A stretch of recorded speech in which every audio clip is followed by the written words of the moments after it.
Zoodiacs. Seriously, we couldn't just call it Zodiac Beast. Hey, it's Tombox, and well, I guess we already know that Zodiac Beasts are going to be a very strong archetype coming in the Raging Tempest set, so that's next year.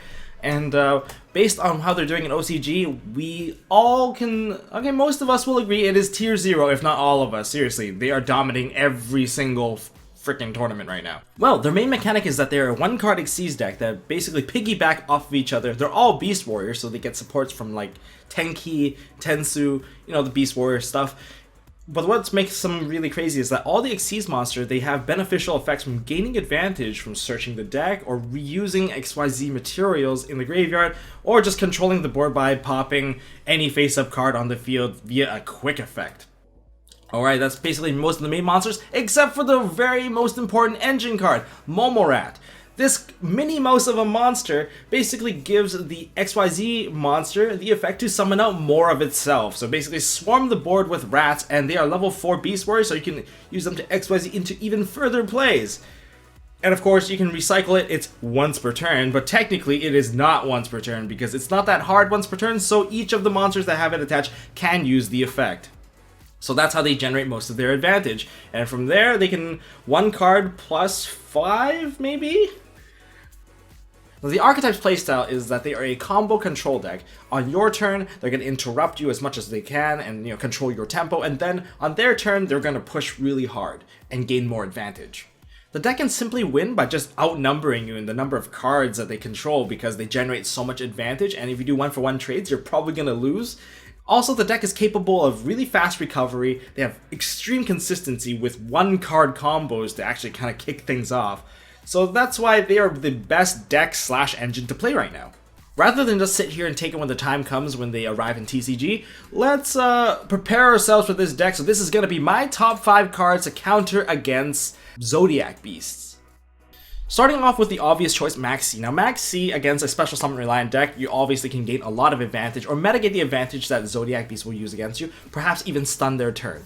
Now, if they do follow their turn all the way through and you don't have Maxi, what you're going to see is if they special summon a Momorat, it's going to go into a board, that's going to summon another rat, and then it's going to be Tigress, Boar, Drancia, Tiger King, and it's just going to be a ton of advantage that they gain. Could be a 1 card plus 5 or so, somewhere around there.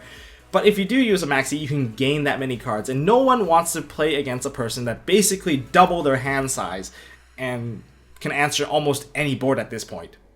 So that's what they'll stop. However, even if you do Maxi, they can just go directly into a Drancia, and Drancia is the one that can destroy any face-up card on the field. It's a quick effect that just needs to detach 1, so if they do that and they can control the board against you, you're going to lose again, because all it takes, even if they do use a Morat to kind of set up the combo and they detach it to the graveyard, Tigress will retrieve that, and then the combo will just start rolling all over again the next turn. And if you don't have a Maxi for that turn, well, you're probably gonna die. Next card, we have Forbidden Chalice. Now, Forbidden Chalice is very useful because it is a quick play spell that has effect negation attached to it.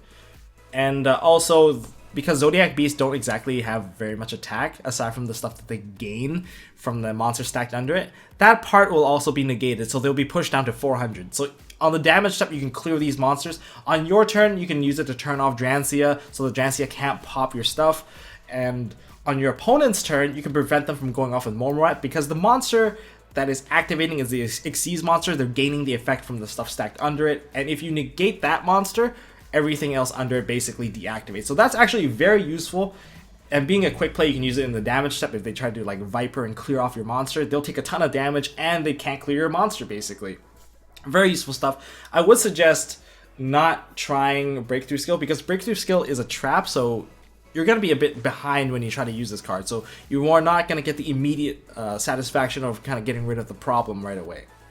For my next suggestion, I have Book of Moon. Now, Book of Moon is very useful in the exact same way that Forbidden Chalice is useful. Spot removal on your turn and combo interruption on your opponent's turn. These are really crucial things to have against anyone playing Zodiac. You don't want them to go off and get that advantage. However, Book of Moon, kind of puts him in defense mode, so if you're playing meta foes, you can kind of make an Orichalc and gamble for an OTK.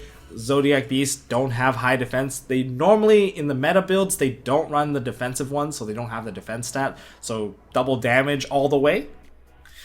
Now, aside from double damage, you can also use stuff like Book of Eclipse and Swords of Concealing Light. I don't recommend Swords of Concealing Light, especially if they already have a Jancia setup, because they're going to pop the Swords of Concealing Light before it can fully resolve. But you can obviously bait the Jancia effect from that, of course. And then there's Book of Eclipse. Book of Eclipse, I think, is very good on your own turn, especially if you can actually attack through every single monster they have, and so that they don't flip and kind of give them the cards. If you use it during your opponent's turn and they do have multiple monsters already set up, it's not going to be very good. Against 1 or 2 monsters, sure, but against 4 or 5 monsters and they do flip up, you're going to have to grind that out against whatever advantage that they already got against you. So Book of Moon, you know, a little less Book of Moon, a little less risky in that regard. Next up, we have DD Crow. Now, DD Crow, I think, is a pretty decent card to side against them. It might not be the best one because most people do consider it a bit situational. However, DD Crow can help you interrupt the recovery. Now, the deck runs double Digusto Emerald and Seasonal Direction of the Zodiacs because they go through their extra deck so fast. Turn 1, maybe 4, maybe 5 extra deck cards gone.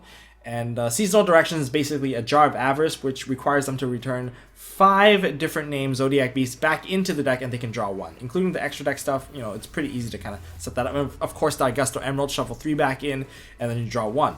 Now, Digusto Emerald and Seasonal Direction both require you to shuffle all of them back in. If one of the target is missing, the whole effect fizzles. You don't shuffle anything back in fact, and that can actually stun them from their recovery. Actually kind of hurts a lot too. So they don't get the draw and they don't get the recovery. So in other words, you actually waste an effect. In other words, it's a bit of a late game card or mid game card.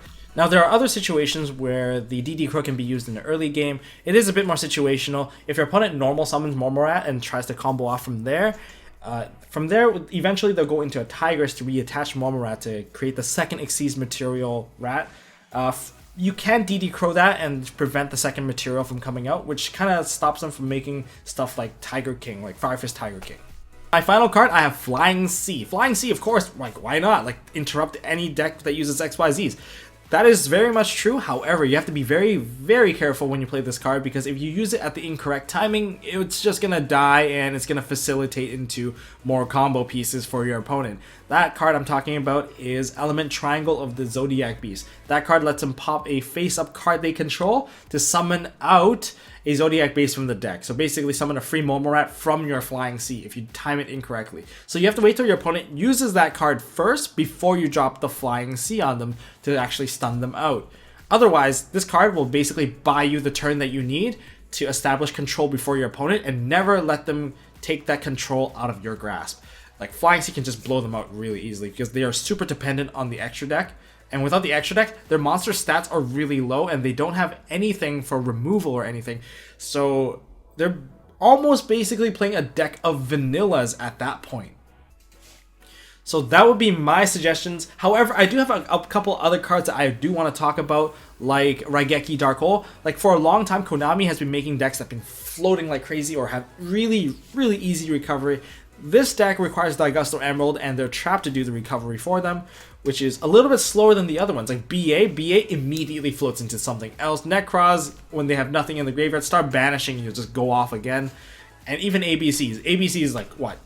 The monster dies, search the deck. Monster dies, add back to hand. Monster dies, just go off, go Union Hanger, go nuts, right? So, like, this is one deck that, you know, doesn't recover as fast, and there's no punishment for destroying these monsters. So that's actually a pretty nice weakness, if you will, for this deck. So, but Dark Hole Raigeki, definitely very useful for giving you a window of opportunity to deal damage and regain control over your opponent. However, the deck can recover with 1 card, so you got that kind of as the trade-off. Now, I did not suggest stuff like Vanity's Fiend or like Monster Floodgates because the deck does run Tenki, and they can Tenki into a Fire Fist Bear to pop that monster. Of course, if you can back it up and protect it, that's really good for you. But if you can't, Bear is going to answer your problem monster, and then basically they're going to go off from there because Bear is going to swing, get another copy of Tenki, and they basically have the combo next turn. So I'm not too sure whether Floodgate monsters are the best way to go, but this deck, definitely very scary. Well, that's all I got for now. How do you guys tackle your Zodiac Beast? Leave it down in the comment section below so we got all prepared for this monster of a deck to come. And if you guys like this video, please smash the like button. And if you guys want to see more stuff from MST.TV or myself, Tombox, please hit the subscribe and hit the notification button because YouTube's been doing their thing again. And as always, don't forget to hold on to your MST.TV.